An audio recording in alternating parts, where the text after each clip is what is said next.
Good morning, everybody. What is going on? Thank you for joining me for my live review for Money in the Bank 2018. A show that I have to say I thought was good. Overall, I enjoyed Money in the Bank last night. I had to wait till early this morning to do my live review, so thank you guys for being patient. If you're tuning in, thanks for joining me. Glad to be a part of your morning. Live chat will be open throughout this entire review, so let me know your thoughts on Money in the Bank as we go match by match, breaking down what happened last night from the Allstate Arena in Rosemont, Illinois. Hot Chicago crowd on hand, as always, so shout out to them and those in attendance at Money in the Bank. Always enjoy hearing the Chicago crowd. There was certainly a lot that took place on this show at Money in the Bank 2018. So let's not waste any further time. Let's get right into the results. So we'll talk about the kickoff show briefly.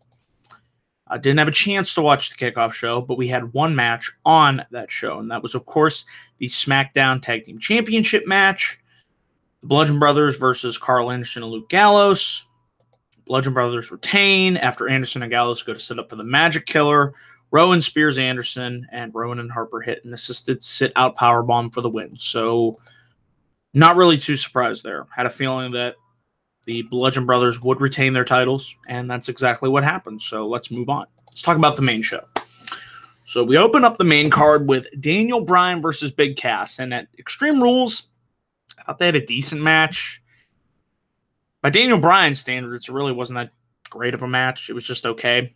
I thought they had a better match here. I thought for an opener, this was solid. It was definitely one of Big Cass's best singles matches to date. It's not like that's saying much because he hasn't had that many, but I thought, this told a nice story of Bryan able to overcome, the big unstoppable force that was Big Cass. And, to my surprise, I thought for sure Big Cass was winning this match. I didn't think there was any chance in hell. Yeah, I thought they'll probably give Cass the win here, my thinking, and then we'll set up third match at Extreme Rules. Surprisingly, Bryan was able to hit the running knee, lock in the heel hook on Big Cass, and he made Big Cass tap out for the second time on pay-per-view. He tapped him out at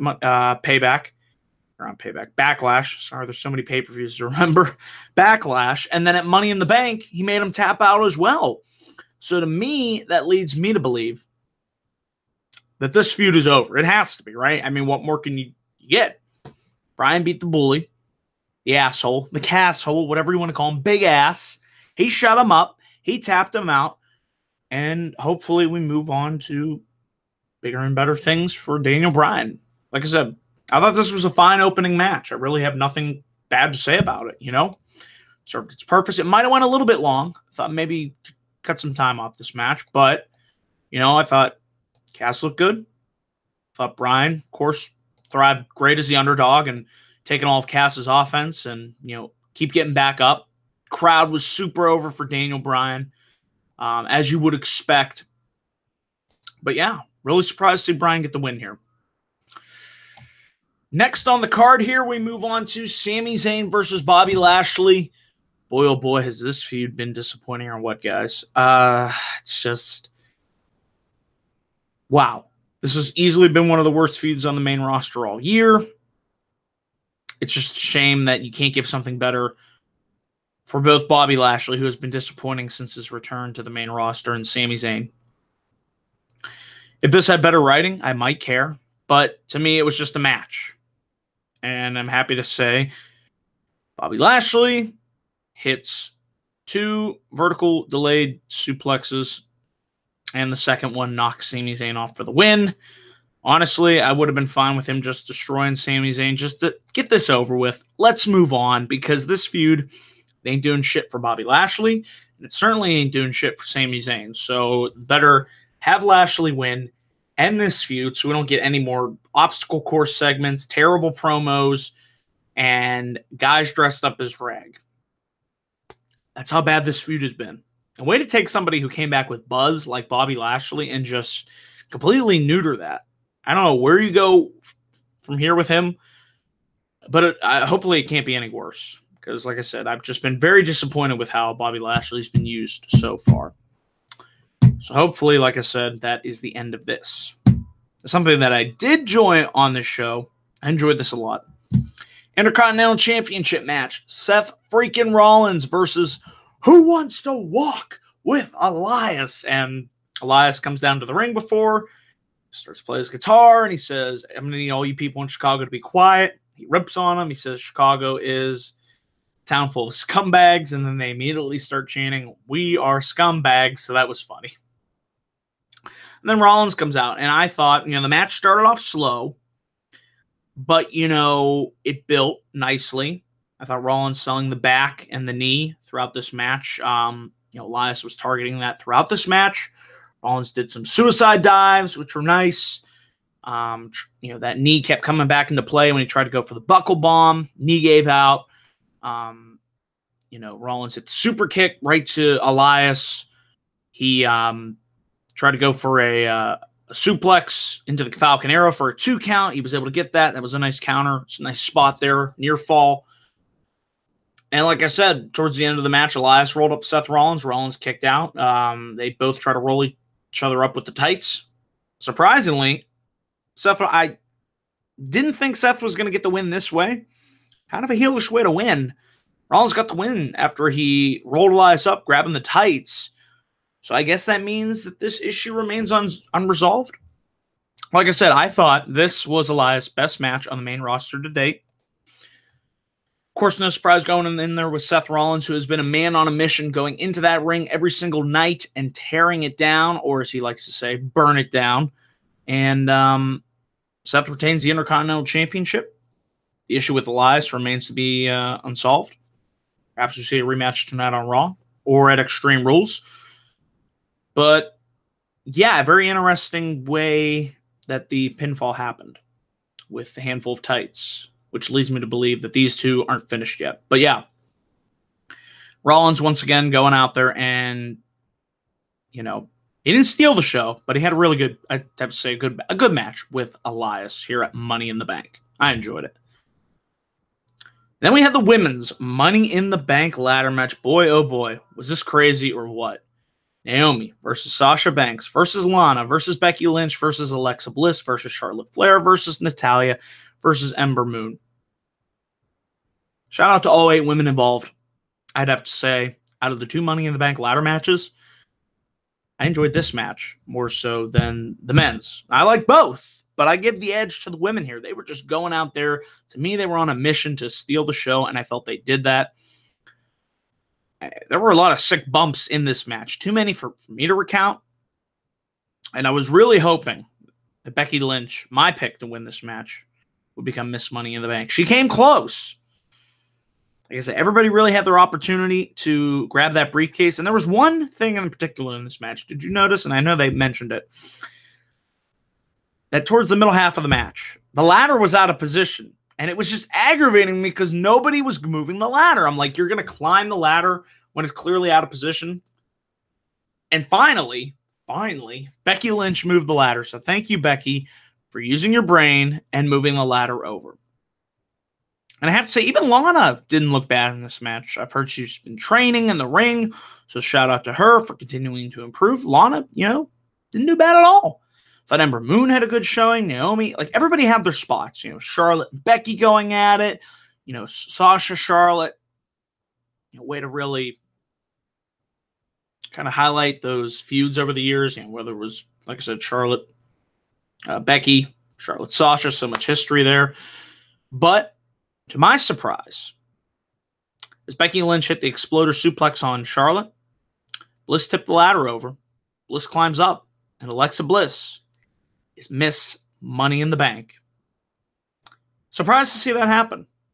I thought maybe it would be Natalya, based on what's going on with her and Ronda Rousey. Maybe Becky.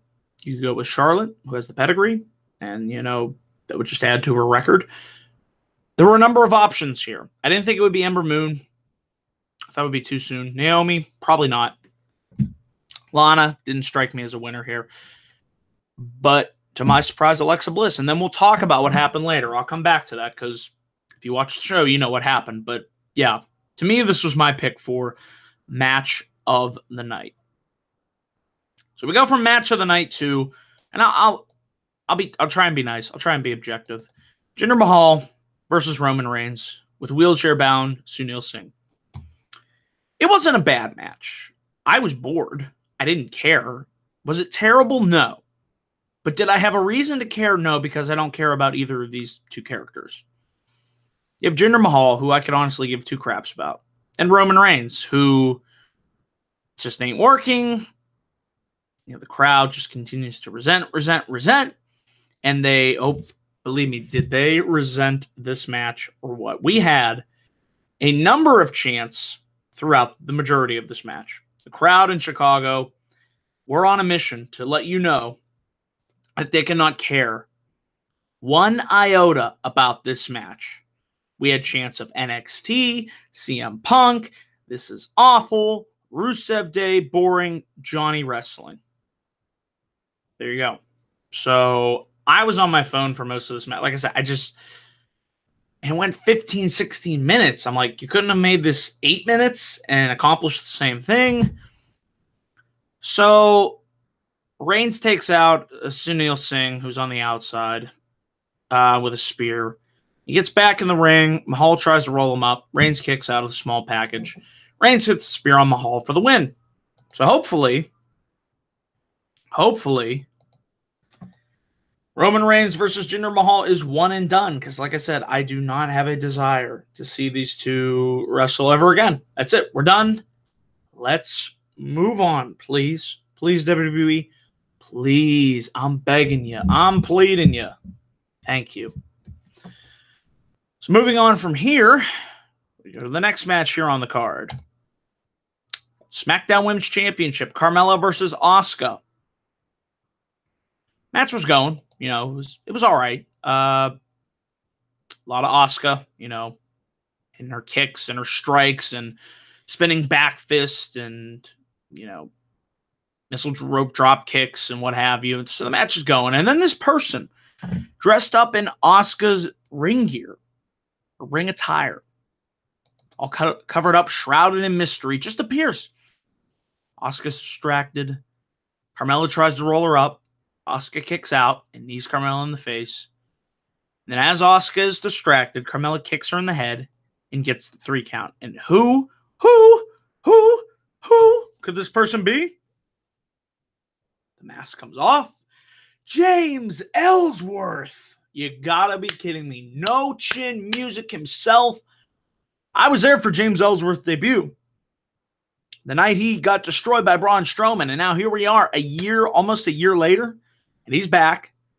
And you knew he was coming back. He's back. And better than ever. But her rumors, rumblings about James Ellsworth returning. I like the pairing of James Ellsworth, Carmella. I'll probably draw out this feud between Carmella and Asuka. Like I said, I didn't see Asuka winning the SmackDown Women's Championship here. But the surprise of James Ellsworth returning, reuniting with Carmella. We'll see where it goes. Yeah, I thought that was a nice surprise there. Last man standing match for the WWE Championship. AJ Styles versus Shinsuke Nakamura. Now, I got to rewatch this match again. Because maybe it was just because I was tired. But I thought for the first 15 minutes or so, I didn't really care for this match at all. It was just kind of going. To me, it wasn't violent enough for a last man standing match. When I think last man standing, I want to see blood and violence and weapons and everything and anything that you could legitimately use to hurt your opponent without crippling them, to keep them down for that count of 10. And I wasn't getting enough of that in the early goings of this match. However, the match did pick up towards the end when they were towards the announcer's table. Nakamura ran the full length of the announcer's desk, hits a Kinshasa on AJ Styles. Nakamura tried to suplex, and AJ was able to slip out and try to counter for a powerbomb. Nakamura threw Styles head first into the table, the announcer's table, so that looked like it hurt. AJ got up at a count of 9.5. Styles was able to hit the Styles Clash off the steel steps onto the floor. So that definitely looked like it hurt. Nakamura gets to his feet. Styles kicks Nakamura in the nuts. And with the announcer's table that Nakamura's laid out on. AJ hits a phenomenal forearm and puts Nakamura down for the count, ending this feud. Like I said, good match. Not a great match. I'll have to rewatch it again, like I said, to get a proper perspective, because for the first 15 minutes, I just really wasn't getting into the match. I don't know what it was, but it did pick up nicely for the last 15 minutes, I'd have to say. Surprised here to see Nakamura not win the championship, but I knew when this match was going on at 9:30, it wasn't main eventing. Nakamura probably wasn't winning the championship. So does that mean we move on to AJ Styles versus Samoa Joe? AJ Styles versus Daniel Bryan? We'll have to see. It'll be interesting to see who his next opponent will be, because I will be there at Extreme Rules, live in attendance at Pittsburgh. So hopefully I get a good show there. Fingers crossed. Raw Women's Championship match. Nia Jax versus Ronda Rousey. I have to say, give these two credit. That was one of the better Nia Jax matches I have seen. Ronda Rousey, she looked good. I mean, to me, she's just picking it up like a natural. Strikes, punches, locking in, trying to lock in the rope hang arm bar. Rousey was, broke it at 4. Rousey just had really great timing in this match. I thought her and Nia really played off well against each other. Nia, the big unstoppable force against Rousey. And she threw a nice judo throw as well. She was able to pick Nia up. That was really great. Nia is throwing around Ronda Rousey, ragdolling her into the barricade, just smacking her head against the ring, headbutting her. And this match was going pretty good. Rousey gets Nia Jax in the armbar, and then Alexa Bliss's music hits. I'm thinking, what the hell's going on? She causes the DQ, beats down Rousey, beats down Nia Jax, and then cashes in her Money in the Bank contract. We have Nia Jax versus Alexa Bliss. Bliss hits Twisted Bliss, and just like that, we have a new Raw Women's Champion, Alexa Bliss. She is now a 5-time Raw Women's Champion. Shocking. Not the direction that I thought they were going to go in. I thought it would be Natalya doing all this. So it leads me to believe, I'm not sure what happens now at SummerSlam. Does this mean we get Ronda Rousey versus Alexa Bliss? I assume we get a Nia Jax Alexa Bliss match, even though I don't really care to see that again. But logically, Nia is owed a rematch, so do you do that at Extreme Rules? And then do Ronda versus Alexa? I'm not sure. We'll have to see what happens tonight on Raw. That was very surprising. I didn't... Because you were in a tough situation. I didn't... The title on Ronda, that's fine. But you're going to have her lose?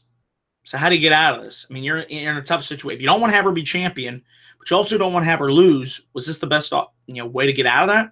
I guess so. I'm intrigued. I'm curious to see where this goes. I'll give it a chance. We'll see. We'll find out tonight on Raw.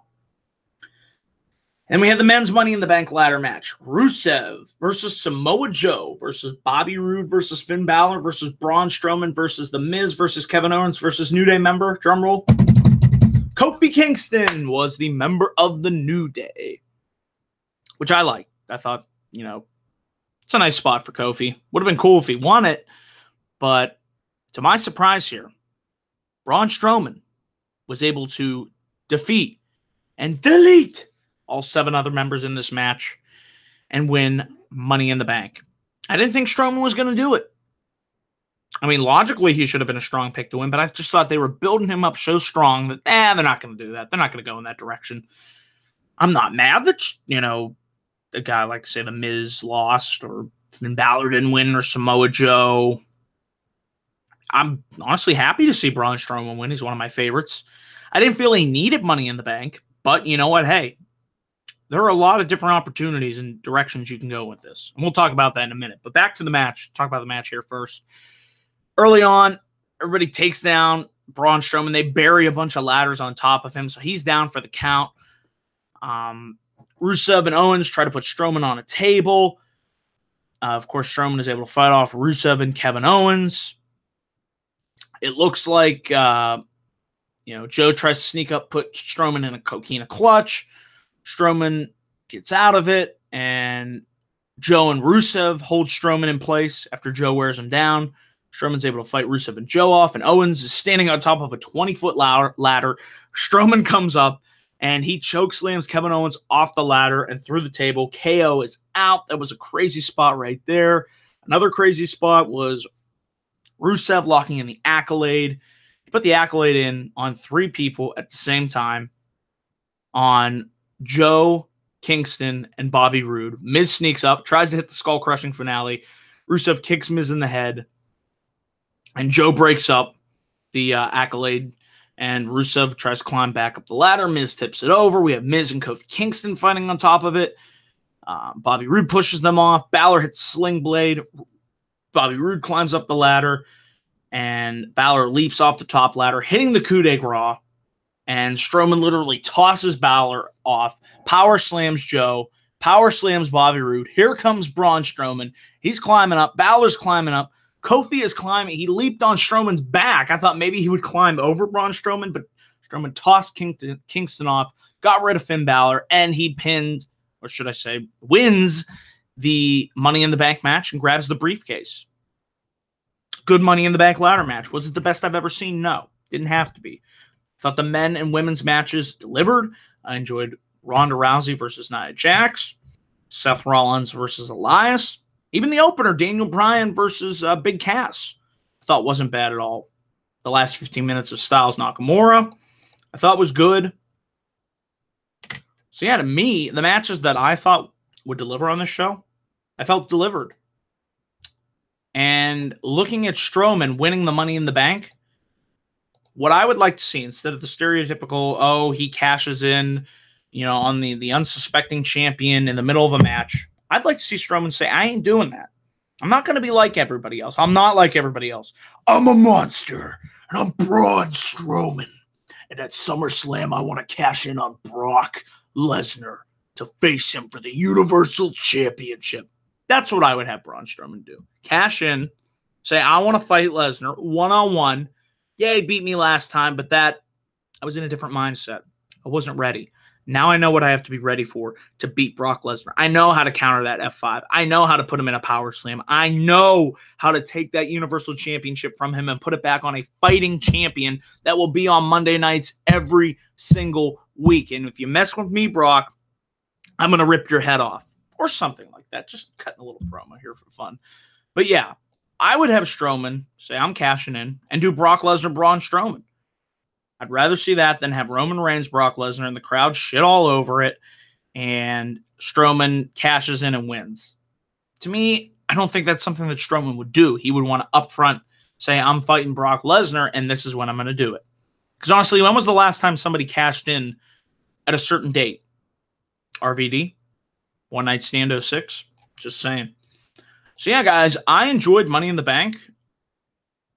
It wasn't as good as NXT TakeOver the night before, but I thought it was a solid show. I got enough out of it to enjoy it. It was better than Backlash. Miles better than Backlash.